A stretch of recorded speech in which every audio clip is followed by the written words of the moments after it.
Hey, welcome to the Madness or Matrimony podcast. Every week you'll hear discussions about how couples like you can grow together, love on each other, and understand your mate exceedingly.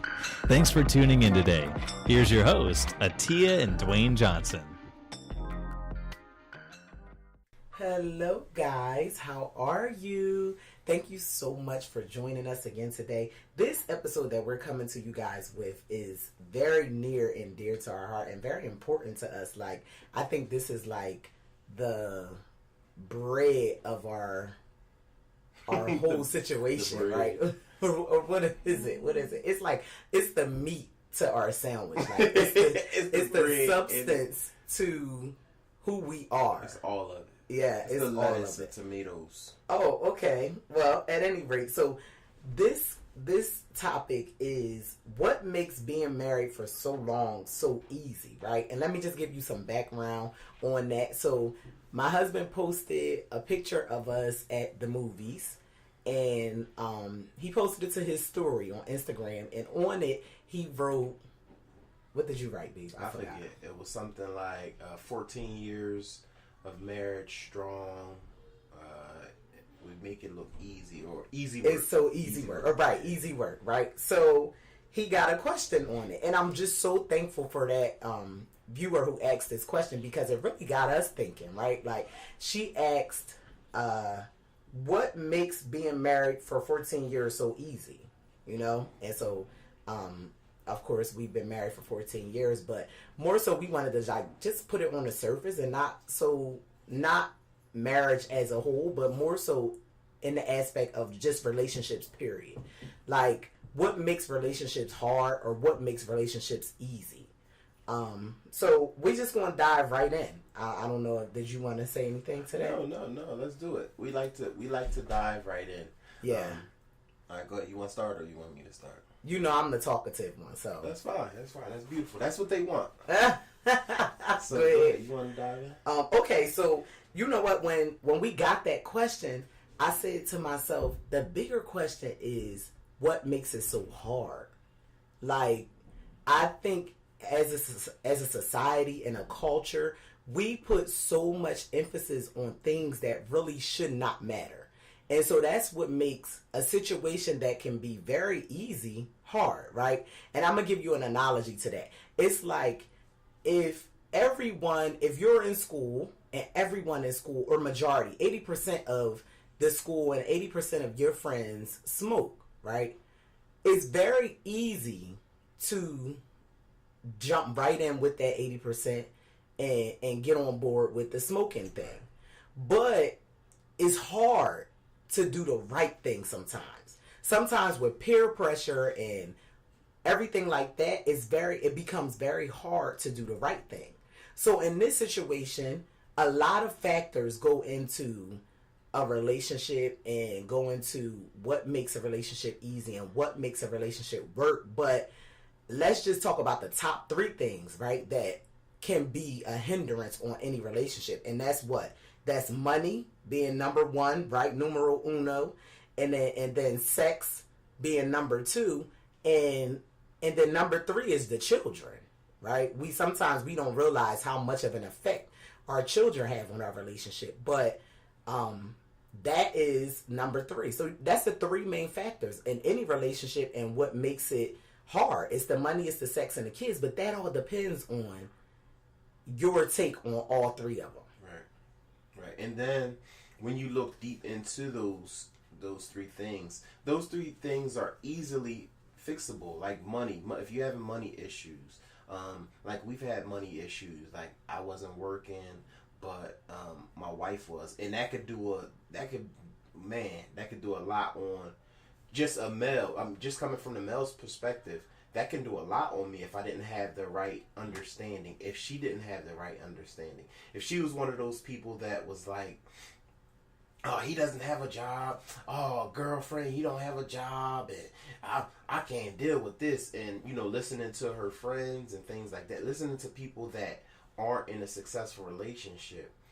And let me just jump in right there and say that Dwayne and I are 2 people who do not follow the trends or do not follow what society says is right.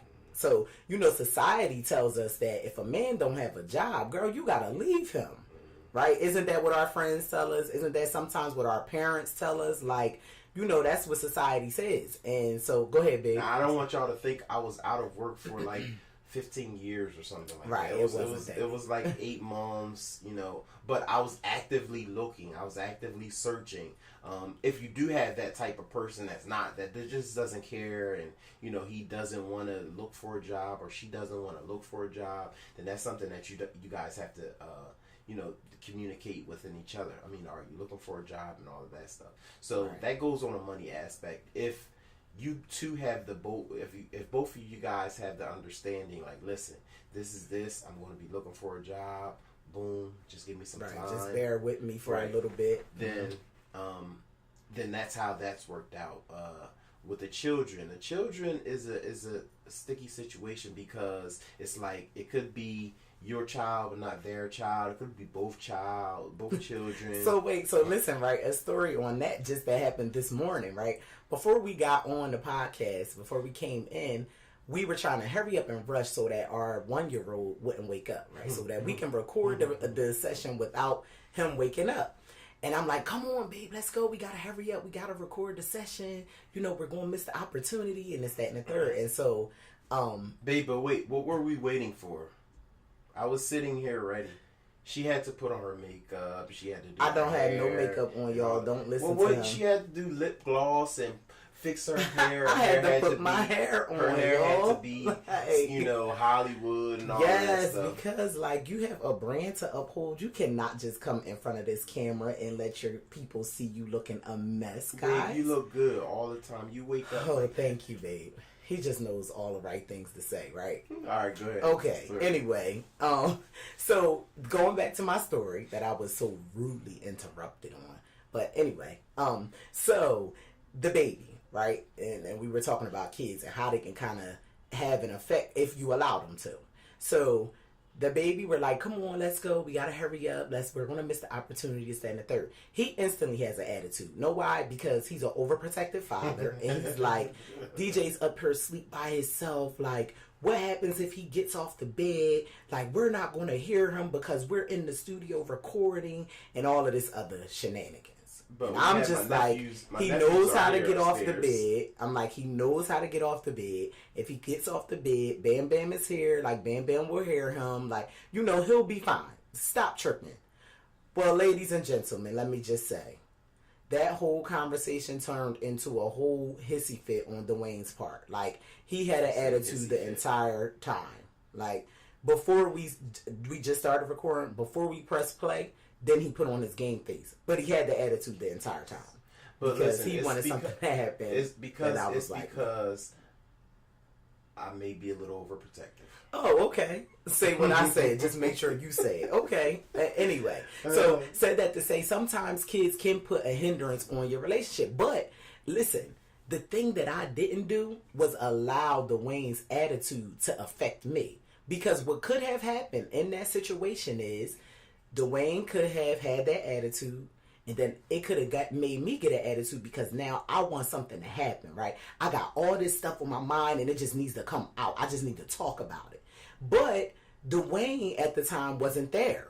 So his attitude that he got could have affected me, which in return could have made me mad, which in return would have made him mad. Now you mad because I'm mad. Like, I started it. Right. So I'm like, I'm mad at you because you don't understand. He looking like, oh, you mad at me. I done got over it, but now you mad. Like, it just could have turned into something big, all because he wanted the baby's safety at the forefront and of utmost importance, right? So that's the thing. You got to understand, like, I understand that, yes, he's an overprotective father, and it's good. Most times it's good. Sometimes when I want to get this podcast done, it's horrible.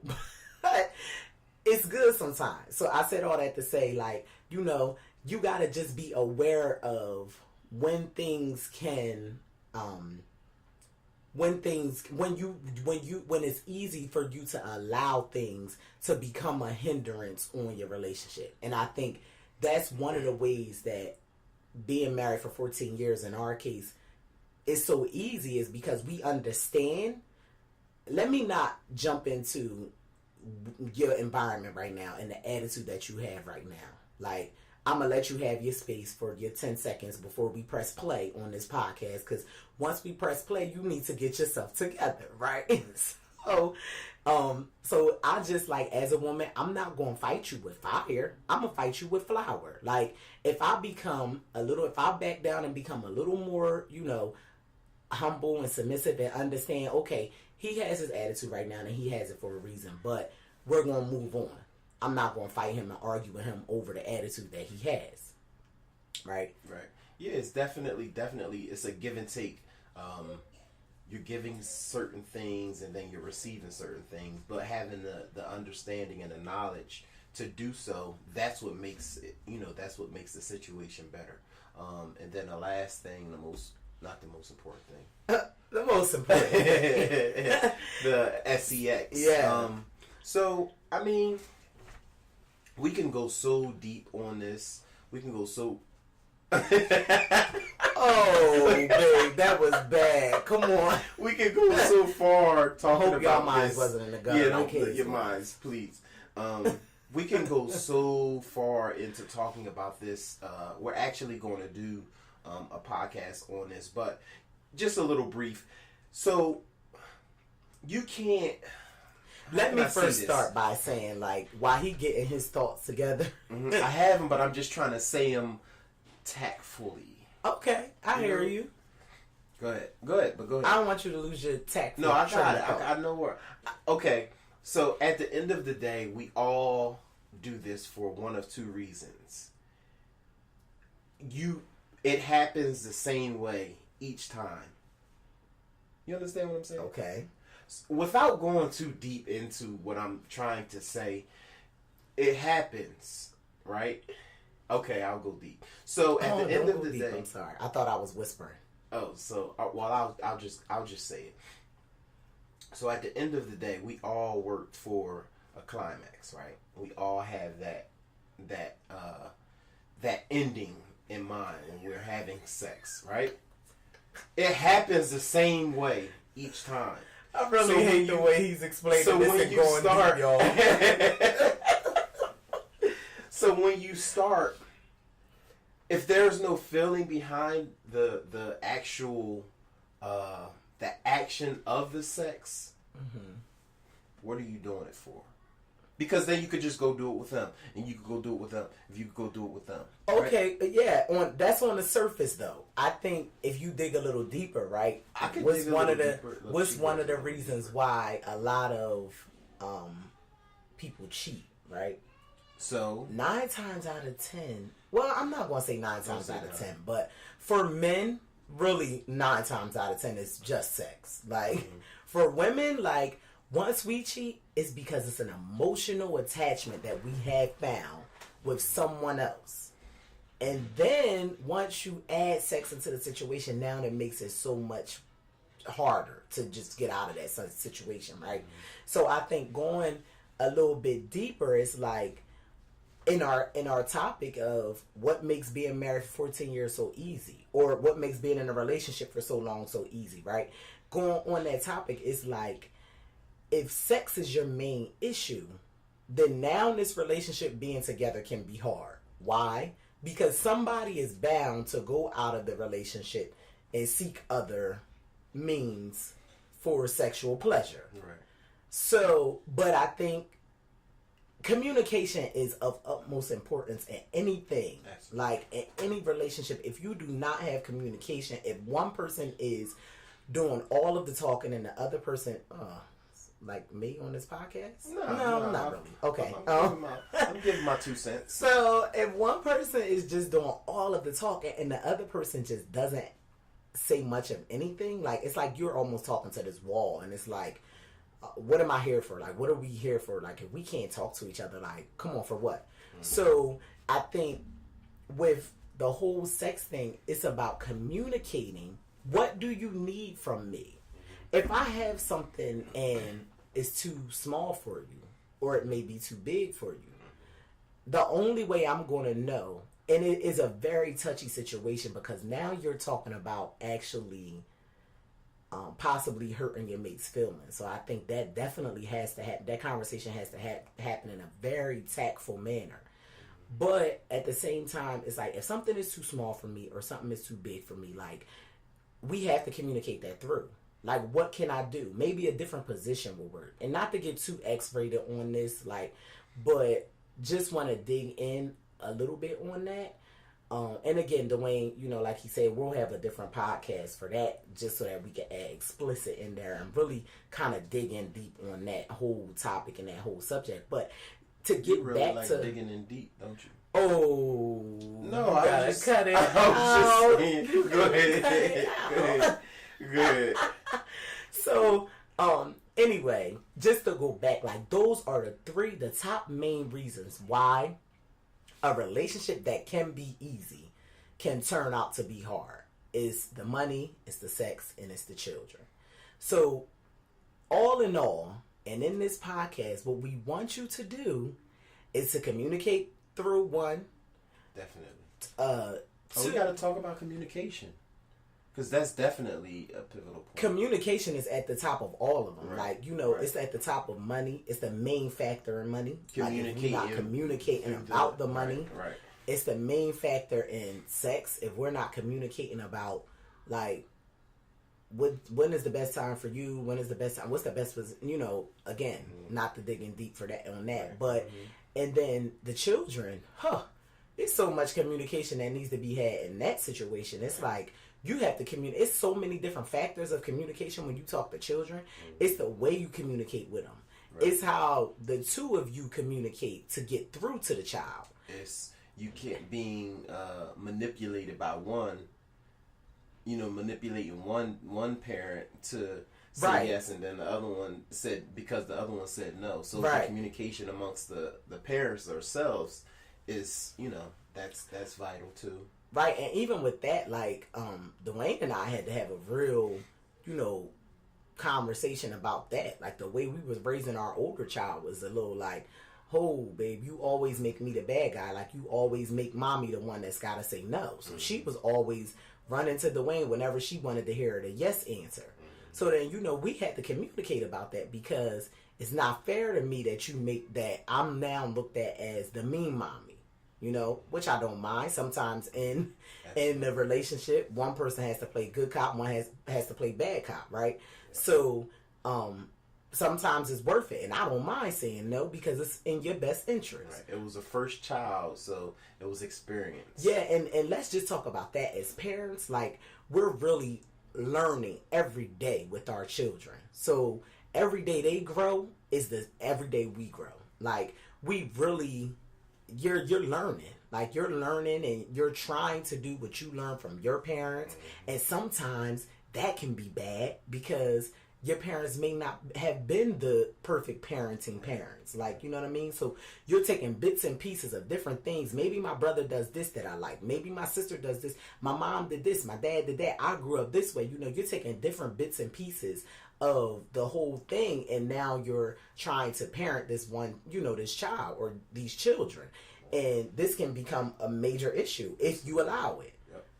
So I feel like I'm talking too much, like y'all hearing a lot of my voice. No, but it's not. Let me turn it over. If no, heck no. If you got things on your mind, spit them out, because Lord knows you lose your train of thought pretty quick. Really quick. Like, let me tell y'all, my memory is horrible. So, but if it's something I'm passionate about, like, you can definitely hear it. You hear it's just coming, right? Another thing too, just a little sidebar, I guess, is to make things fun. Like, always make it new. She could tell you, I always call her and say, babe, I miss you. I call her about. All right, now don't be like that.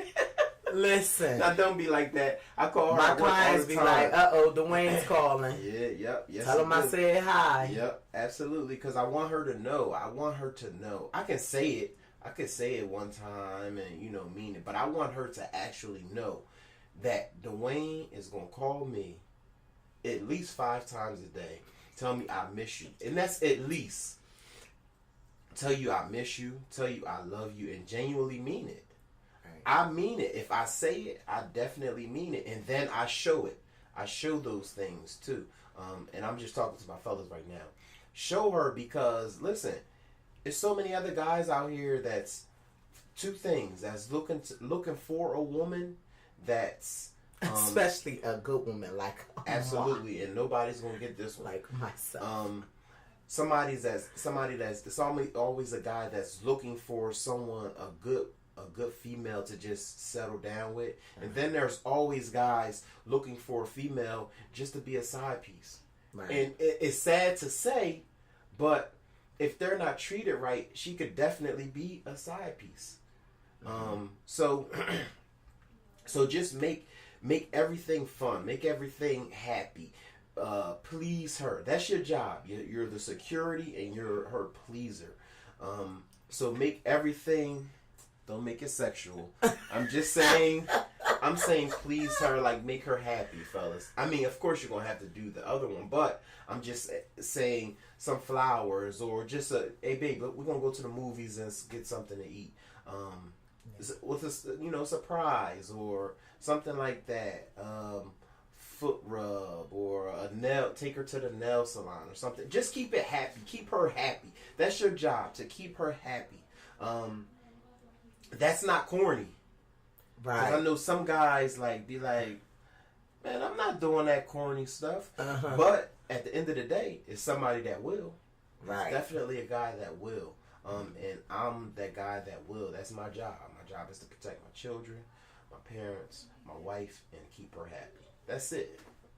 And I'm happy doing it. When you're happy doing something, it's easy. It's easy to do it. If you see us out, we're always smiling. We're always laughing. I'm always having her laugh. She always cracking me up. Yeah. So now, don't get us wrong. The arguments we do. They don't happen. They don't happen often. Yeah. But they do happen. And I wouldn't even call them arguments. I would call them like disagreements, like little debates, maybe. Yeah, debates, disagreements. Yeah, it's very rare that we go like full blow arguments. Like that's very rare. But again, the most important part and the most important aspect in this whole thing on making this thing easy. Oh wait, arguments. Don't forget your point. Okay. You're not gonna forget your point, are you? On what? What you about to say right now? I don't know. I might. Let me jog my. Let me go to my what's in Mine's is real fast. So with arguments, I just wanted to share this. So with arguments, try your best. If you have an argument or a debate, try your best to. We did a podcast. Our last podcast was on arguments. Go listen to that first, and then try not to go to sleep mad or without discussing that issue. Yeah, that's the one thing that depending on where you are in your life is what allows you to get certain things out of whatever it is that you're taking at that moment, right? So in our marriage counseling before we got married, that was the one thing Pastor Parker told us. It was to never go to sleep, never go to bed angry. Like, don't let that day go by, because tomorrow is not promised to anybody, right? So don't let that day go by without you fully discussing, okay, what are you upset about? What did I do that I could have done better? Like, you know what I mean? So definitely. Go ahead. So yeah, just try to just talk it out. Try to just see the other person's point without being, blind to it. And then just, settle it before you go to sleep. Hug, kiss, whatever, make up, and then that's that's it. That's one of the main things that if you do go to sleep mad, you're gonna wake up mad, then you're not gonna talk. Then that 20-minute conversation or debate turns into 4 days, turns into a week, which turns into people slipping into your DM. So don't let that mess your relationships up. Yeah. So. And I just had to write my point down so I won't forget it. So I didn't forget it, y'all. Say hey. So to tie everything together, right? And the whole thing about making this thing easy and making it not hard. The main thing that you have to remember is to not allow society to dictate what's going to happen in your relationship. Like that's the biggest thing. We often not often, but many times do we go through life thinking, what is this person going to think if I do this? You know, what is this? And sometimes that's not always a bad thing. Like, for me, like, I love my dad, and my dad has taught us many things. My siblings and I, and so many other children in the community, he's taught many things. But one thing for certain that my dad has always taught us, like, whenever I'm doing something, I always remember, like, it's like almost like, what would Jesus do? Like, my dad is like Jesus to me, right? It's like, would my dad approve of me acting the way I'm acting? Like, you know, so sometimes it's not always a bad thing to worry about what people are going to say or what people are going to think. But in the aspect of relationships, it's a bad thing when you say, what this person going to think if I bring this person around? Or what is this person going to think because my guy friend teeth is not straight? Is my girlfriend's going to talk about him? Like, although your guy friend might have 80% of everything else going for himself, right? His teeth may not be straight, but that is something that we can fix, right? Yes, we can go to the dentist, we can get some braces, we can go together, make sure that my teeth is good as well as your teeth. But oftentimes, we so worried about what is this person going to think, or what are my girlfriends going to think, or what are my guy friends going to think, like, about this situation. And then we allow the factors of what are they going to think to jump into our immediate circle and tear it apart, right? So that's the whole thing about making this thing easy. It's more so about not letting society dictate what your relationship is going to be like. Like, just don't do it. Don't worry about, oh, you know, the fad now is whatever. I don't know. Like, just don't do it. Because at the end of the day, it's like, those people aren't going to be in your bedroom at night. Nope. Those people aren't going to be keeping you warm when that person isn't there anymore. Those people aren't going to be buying you gifts and sharing different memories with you when that person that you should be with, but you listen to your friends and y'all broke up, now you're not with. Those same people are going to be in their relationships and you're going to be sitting single. Right. Or because you know what's best for you. Right, absolutely. Don't worry about what your mom know. Don't worry about what your dad know, what your sister, what your brother, what your children know. Your friends. Or what your stepchildren know. Like, don't worry about none of that. Like, at the end of the day, you know what's best for you. And in your heart of hearts, whatever it is that you want to do in your relationship, do it. Say that. So we're going to wrap this up, because it's getting a little long, and we want y'all to watch the whole thing because it is very good and juicy details and everything like that. So until next time, help us help you take the madness out of matrimony. We'll see you soon. Thanks for listening. We hope you found value in this segment. Continue to stay connected, and we will continue to provide valuable content. For more details, visit our website, madnessormatrimony.com. Until next time, help us help you take the madness out of matrimony.